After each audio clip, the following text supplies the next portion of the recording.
আসসালামু আলাইকুম ওয়া রাহমাতুল্লাহি ওয়া বারাকাতুহু। আরবি ভাষা শিক্ষার্থী প্রিয় ভাই ও বোনেরা এবং সম্মানিত মুআল্লিম ও মুআল্লিমা সবাইকে আহলান ওয়া সাহলান। আইসারুত তারাকিব সহজে তারকিব শিখি কিতাবের ধারাবাহিক আলোচনা পর্বের আজকে আমরা ষষ্ঠ দর্স নিয়ে আলোচনা করব।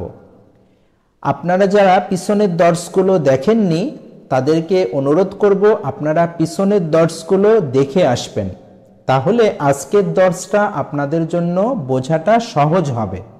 আর আজকের দর্সটা অনেক গুরুত্বপূর্ণ আলোচনা থাকবে আজকের দর্সের ভিতরে, এই কারণে আজকের দর্সটা আপনারা খুব মনোযোগ সহকারে দেখবেন এবং অন্যদেরকেও দেখার সুযোগ করে দেবেন। তাহলে চলুন আমরা শুরু করি। আদ-দারসুস সাদিসু, এক শব্দের সাথে অন্য শব্দের ইজাফত এর আলোচনা ও তারকিব। আমরা আগের দর্সে দেখিয়েছি জমিরের সাথে কিভাবে অন্য শব্দের ইজাফত করতে হয়, আর এই দর্সে আমরা দেখাবো শব্দের সাথে শব্দকে কিভাবে ইজাফত করতে হয়। এই বিষয়টা আমরা এখানে আপনাদেরকে দেখাবো। আচ্ছা, ইজাফত সম্পর্কে তুমি আগের পাঠে জেনেছো, এখন আমরা ইজাফত এর দ্বিতীয় প্রকার নিয়ে আলোচনা করব। ভালোভাবে লক্ষ্য করো। দেখেন, কিতাবু রাশিদিন, রাশেদের বই। কিতাবু আইশাতা, আইশার বই। কিতাবুল মুআল্লিমি, শিক্ষকের বই। তাহলে এখানে আমরা তিনটা বাক্যে তিন রকম ইজাফত দেখতে পাচ্ছি। যেমন দেখেন, কিতাবুন হলো একটি শব্দ বা ইসিম, আবার রাশিদুন একটি শব্দ বা ইসিম। তাহলে আমি এক ইসিমকে আরেক ইসিমের সাথে ইজাফত করলাম, এই হলো বিষয়। আচ্ছা, এখানে আরেকটা বিষয় ভালোভাবে লক্ষ্য করুন, দেখে সেটা হলো তিনটা বাক্যের শুরুতে আমরা কিতাবুন নিয়ে এসেছি। আপনি কিতাবুন ছাড়া অন্য শব্দও ব্যবহার করতে পারেন, কোনো সমস্যা নেই। তবে কিতাবুন এই শব্দের শেষ অবস্থা, তিনটা বাক্যের শেষ অবস্থা একই রকম। মানে প্রথম বাক্যে কিতাবুন শব্দের শেষেও পেশ, দ্বিতীয় বাক্য পেশ, আবার তৃতীয় বাক্য পেশি হয়েছে। কিন্তু পরের অংশটা, যেমন রাশেদ একরকম হরকত গ্রহণ করেছে, আয়েশা একরকম হরকত গ্রহণ করেছে, আবার মুআল্লিম আরেক রকম হরকত গ্রহণ করেছে। তাহলে এগুলো কিসের কারণে হলো, এই বিষয়টা আমরা আপনাদের কাছে এখন স্পষ্ট করে দিচ্ছি। উপরে তুমি ইজাফত এর তিনটা ধরন দেখতে পাচ্ছ এবং এদের শেষের হরকতগুলো আলাদা আলাদা। কি কারণে হরকতগুলো আলাদা আলাদা হলো, এই বিষয়টি আমরা এখন তোমাকে বলছি। এই ইজাফতের পাঠটা এতই গুরুত্ব, এই ইজাফতের পাঠটা যদি আপনারা ছাত্রছাত্রীদেরকে ভালোভাবে বুঝিয়ে দিতে পারেন, তাহলে তারা এই ইজাফতের মাধ্যমে শত শত বাক্য গঠন করতে পারবে, শব্দকে শব্দ সাথে জোড়া দিয়ে। আচ্ছা, তারপরে দেখেন, ইজাফত এর ভিতরে দুইটি অংশ থাকে। প্রথমটিকে বলা হয় মুজাফ আর দ্বিতীয়টিকে বলা হবে মুজাফুন ইলাইহি। যেমন কিতাবু রাশিদিন, কিতাবু রাশিদিন তর্জমা হবে রাশেদের বই, এই হলো তর্জমা। তাহলে কিতাব যেহেতু প্রথম অংশ, এই কারণে আমরা বললাম মুজাফ, আর রাশিদুন যেহেতু আরবিতে দ্বিতীয় অংশ, এই কারণে আমরা রাশেদকে বলবো মুজাফুন ইলাইহি। তারপরে ইজাফতের বাক্যর ক্ষেত্রে প্রথম অংশটাকে আরবিতে মুজাফ বলবে, আর দ্বিতীয় অংশটাকে আরবিতে বলা হবে মুজাফুন ইলাইহি। ঠিক এমনি ভাবে বাংলাটা দেখেন, রাশেদের বই। তাহলে বাংলাতে রাশেদ যেহেতু আগে আসছে, বাংলাতে মুজাফুন ইলাইহি আগে আসবে, আর বাংলাতে মুজাফ পরে আসবে। আরো সহজ ভাষায় যদি আমি বলি, আপনি যে বাংলা শব্দটাকে আরবি করতে চাচ্ছেন, বাংলা শব্দটা যেখান থেকে শেষ হবে, আরবি শব্দটা সেখান থেকে আপনি শুরু করবেন।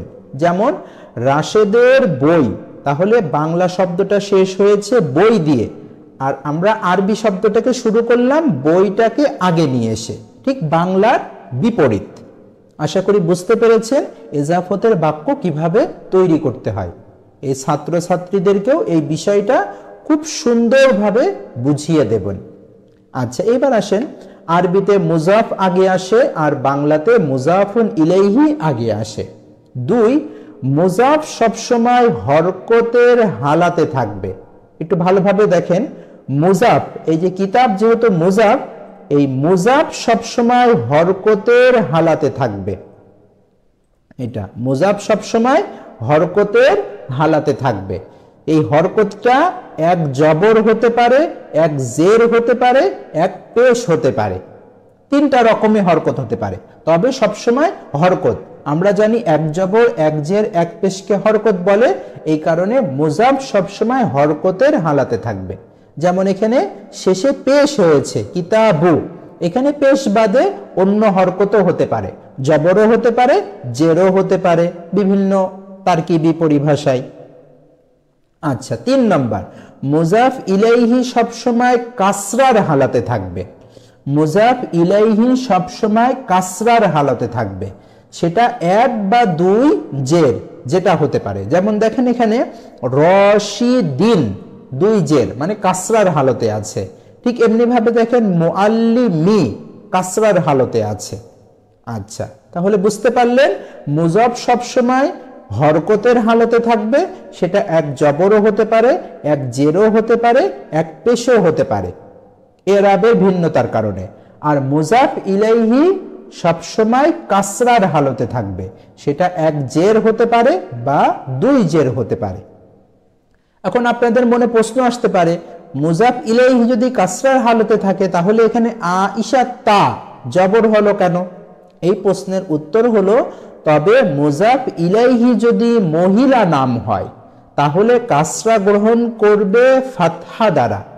মুজাফ ইলাইহি যদি মহিলার আসল নাম হয় তাহলে কাসরা গ্রহণ করবে ফাতহা দ্বারা, কারণ মহিলা নাম কাসরা গ্রহণ করে না, কারণ মহিলা নাম কাসরা গ্রহণ করে না। আচ্ছা, এখানে দেখেন একটা টিকা, মহিলা নামের মতো আরো কিছু শব্দ আছে যেগুলো কাসরা গ্রহণ করবে ফাতহা দ্বারা। এই শব্দগুলো সম্পর্কে তুমি পরে বিস্তারিত জানবে। তাহলে এখানে যেহেতু আয়েশা তা, এই আয়েশা তা জবর হওয়ার কারণ হলো মুয়ান্নাস শব্দ বা মহিলা শব্দ যদি সেটা আসল নাম হয় তার। আমরা আপনাদেরকে আগের দর্শে দেখিয়েছি নাম 2 প্রকার, একটা হলো আসল নাম আর একটা হলো জাতিবাচক নাম। তাহলে এটা যদি আসল নাম হয় তাহলে আপনার কাসরা গ্রহণ করবে ফাতহা দ্বারা। এই বিষয়ে আপনারা সামনে আরো বিস্তারিত জানতে পারবেন। 4 নাম্বার, মুজাফ এর শুরুতে আল যুক্ত হয় না। মুজাফ এর শুরুতে আল যুক্ত হবে না। যেমন দেখেন এখানে মুজাফের শুরুতে কিতাবু কিতাবু কিতাবু, কোথাও আল যুক্ত করা হয়নি। তারপরে মুজাফ ইলাইহি এর শুরুতে আল যুক্ত হবে, মুজাফ ইলাইহি এর শুরুতে আল যুক্ত হবে। যেমন মুআল্লিম, কিতাবুল মুআল্লিমি আলিফ লাম যুক্ত করা হয়েছে। তবে মুজাফ ইলাইহি যদি পুরুষ বা মহিলার আসল নাম হয় তাহলে মুজাফ ইলাইহি এর শুরুতে আল যুক্ত হবে না।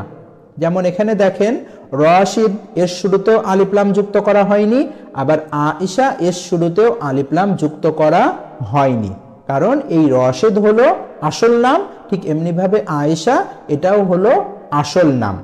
তাহলে আমরা বুঝতে পারলাম মুজাফ সবসময় আল মুক্ত হবে আর মুজাফ ইলাইহি সবসময় আল যুক্ত হবে।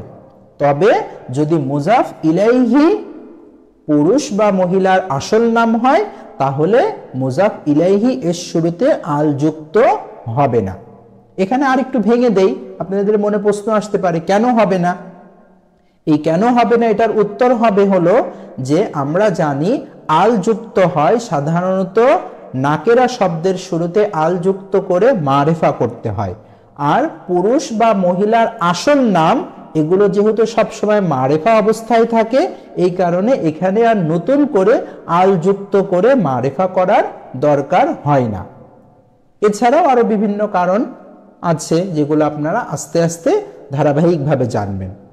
আচ্ছা, তাহলে আপনারা ছাত্রছাত্রীদেরকে এই মুজাফ ও মুজাফ ইলাইহির বিষয়টা সুন্দরভাবে বুঝিয়ে দেবেন যাতে তারা এই ব্যবহারের ক্ষেত্রে আর কখনো ভুল না করে এবং এর সাথে সাথে তামরিন করাবেন ছোট ছোট বাক্য দিয়ে। আচ্ছা, এবার তারকিবে আলোচনা। কিতাবুর রাশিদিন, রাশেদের বই। তাহলে কিতাব হলো মুজাফ আর রাশিদ হলো মুজাফ ইলাইহি। মুজাফ ও মুজাফ ইলাইহি মিলে জুজউল জুমলা। মুজাফ ইলাইহি নাম হওয়ার কারণে আল যুক্ত হয়নি। এই যে এখানে রাশেদ আসল নাম হওয়ার কারণে আল যুক্ত হয়নি। মুজাফ ও মুজাফ ইলাইহি মিলে বাক্যের একটি অংশ হয়। এর আগে বা পরে কোনো শব্দ যোগ করলে বাক্যটি তখন পূর্ণ হয়। যেমন দেখেন, কলামু আইশাতা জামিলুন, ঠিক আগের দর্শের মতো। কলামু আইশাতা, ছাত্রছাত্রীদের হাত নাড়াবেন ডান দিকে, বলবেন যে কলামু আইশাতা, তারা হাত ডান দিকে ঝোঁকাবে। আইশার কলম, আইশা, তারা বলবে যে কলামু আইশাতা মানে কি, আপনি তাদেরকে প্রশ্ন করবেন, তখন তারা বলবে আইশার কলম। তখন আপনি তাদেরকে বলবেন আইশার কলম কি হয়েছে, খবর দাও। তখন তারা বলবে জামিলুন। তাহলে আইশার কলম সম্পর্কে জামিলুন দ্বারা আমি কি করলাম, খবর দিলাম মুবতাদা সম্পর্কে। তাহলে মুজাফ মুজাফ ইলাইহি মিলে মুবতাদা, আর জামিলুনকে যেহেতু খবর আমরা দিচ্ছি আইশার কলম সম্পর্কে, এই কারণে খবর। আর মুবতাদা ও খবর বাক্যের মাঝে দুইটা অংশই পাওয়া গিয়েছে, এই কারণে এটা হলো জুমলা। আর ইসিম দ্বারা বাক্যটি শুরু হওয়ার কারণে ইসমিয়া। আশা করি বুঝতে পেরেছেন। মুজাফ ইলাইহি নাম হওয়ার কারণে আল যুক্ত হয়নি। এখানেও দেখেন আয়েশাটা, এটা হলো আসল নাম মানুষের, মহিলার। আচ্ছা, তারপরে দেখেন হাদিহি সাআতু বিলালিন, ঠিক এমনি ভাবে হাদিহি, এইটা, ছাত্রদের হাত নাড়াতে বলবেন, এইটা ডান দিকে, এইটা, এইটা কি হয়েছে, তখন তারা বলবে সাআতু বিলালিন, বেলালের ঘড়ি। তাহলে হাদিহি মুবতাদা আর সাআতু বিলালিন হলো খবর। যেহেতু মুবতাদা খবর দুইটা অংশই আছে, এই কারণে জুমলা, আর ইসিম দ্বারা শুরু হওয়ার কারণে ইসমিয়া, আল জুমলাতুল ইসমিয়া। ঠিক এমনি ভাবে দেখেন, খালিদুন মুআল্লিমুল মাদ্রাসাতি। খালিদুন, খালেদ, খালেদ কি হয়েছে, বললাম মুআল্লিমুল মাদ্রাসাতি, মাদ্রাসার শিক্ষক। তাহলে খালেদ হলো মুবতাদা আর মুআল্লিমুল মাদ্রাসাতি হলো খবর। যেহেতু দুইটা অংশই জুমলাতুল ইসমিয়া। মুজাফ ইলাইহি নাম না হওয়ার কারণে আল যুক্ত হয়েছে। এখানে দেখেন আল মাদ্রাসাতু, এটা যদিও নাম একটা, কিন্তু এটা আসল নাম না, এটা হলো আপনার জাতিবাচক নাম, শ্রেণীবাচক হিসাবে গণনা করা হয়। তারপরে দেখেন আবু মাজিদিন, মাজিদের বাবা। এখানে কি হয়েছে, মাজিদের বাবা, তখন খবর দেওয়া হলো ইমামুল মসজিদি, মসজিদের ইমাম। তাহলে মাজিদের বাবা মুজাফ মুজাফ ইলাইহি মিলে মুবতাদা, আর ইমামুল মসজিদি মুজাফ মুজাফ ইলাইহি মিলে খবর। মুবতাদা খবর পাওয়া যাওয়ার কারণে আল জুমলাতুল ইসমিয়াতু। এখানে একটা বিষয় ভালোভাবে লক্ষ্য করেন, দেখো মুবতাদা এর মাঝেও মুজাফ ও মুজাফ ইলাইহি আছে এবং খবরের মাঝেও মুজাফ ও মুজাফ ইলাইহি আছে। তার মানে এখানে মুবতাদার ভিতরেও কি আছে, মুজাফ মুজাফ ইলাইহি, আবার খবরের ভিতরেও মুজাফ মুজাফ ইলাইহি। ঠিক এমনি ভাবে দেখেন হাদার রাজুলু, এই লোকটা, এই লোকটা কি হয়েছে, খবর দিচ্ছি আমি মুআল্লিমুল মাদ্রাসাতি। তাহলে এই লোকটা হলো মুবতাদা, ইসমুল ইশারা মুশারুর ইলাইহি মিলে মুবতাদা, আর মুআল্লিমুল মাদ্রাসাতি মুজাফ মুজাফ ইলাইহি মিলে খবর। মুবতাদা খবর জুমলাতুন আল জুমলাতুল ইসমিয়া।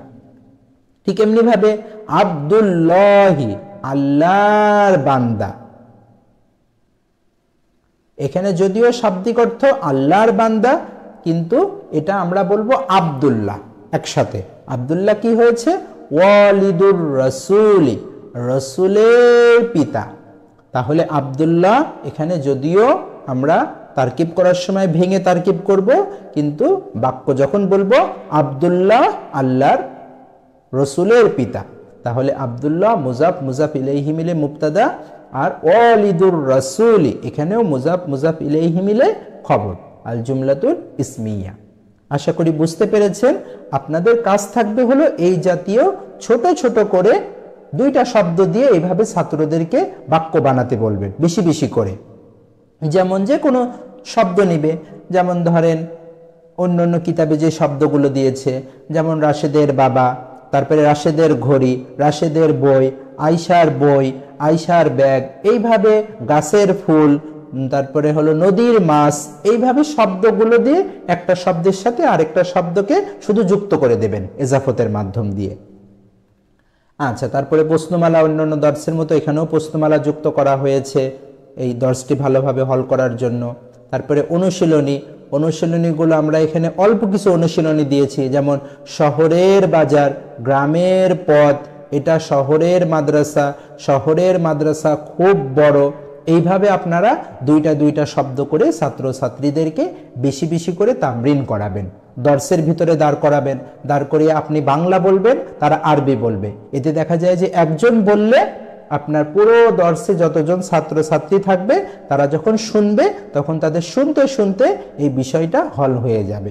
ঠিক এমনিভাবে উপরের অনুকরণে নিচের বাক্যগুলোর অর্থ বলো ও তারকিব করো। এখানেও আমরা কিছু আরবি দিয়ে দিয়েছি, যেমন বাইতু খালিদিন, খালেদের বাড়ি, কমিসু ফাতেমাতা, ফাতেমার জামা। এইভাবে তারা ছোট ছোট বাক্য করে যখন তারা এইভাবে বেশি বেশি করে তামরিন করবে, আশা করি এই এজাফত নিয়ে ছাত্রছাত্রীদের যে ভুলগুলো হয় আমরা বিভিন্ন সময় দেখি, তারা এজাফতের বাক্য তারা গঠন করতে পারে না, বাক্য গঠন করলেও এর আগে গিয়ে ভুল করে। তো আপনারা যদি এই দর্সটা যদি তাদেরকে ভালোভাবে বুঝিয়ে দেন, আশা করি এরপর থেকে আর তারা এজাফতের বাক্য নিয়ে এজাফতের বাক্যগুলোর মাঝে কখনো ভুল করবে না। তাহলে আজকে এই পর্যন্তই। সামনের দর্সে আলোচনা করা হবে অগ্রবর্তী খবর নিয়ে। অগ্রবর্তী খবর কি, এর কিভাবে হয়, এর তারকিব কি। আজকে এই পর্যন্তই। সবাই দোয়া করবেন। আর ভিডিওটি যদি আপনাদের কাছে উপকারী মনে হয় তাহলে নিজে দেখবেন এবং আপনাদের অন্য সাথী ভাইদেরকেও দেখার জন্য সুযোগ করে দেবেন। আর আমাদের চ্যানেলের সাথে যুক্ত থাকবেন যাতে আমাদের ধারাবাহিক দর্সে আলোচনা পর্বে আপনি আমাদের দর্স থেকে উপকার লাভ করতে পারেন। এই দর্সগুলো, এই কিতাবের পরেও আমরা ধারাবাহিকভাবে অন্য অন্য কিতাব নিয়েও আলোচনা করব ইনশাল্লাহ। আপনি আমাদের জন্য দোয়া করবেন যাতে আমরা আপনাদের দ্বীনি খেজমতটাকে ভালোভাবে আপনাদের কাছে পৌঁছাতে পারি। আসসালামু আলাইকুম ওয়া রাহমাতুল্লাহি ওয়া বারাকাতুহু।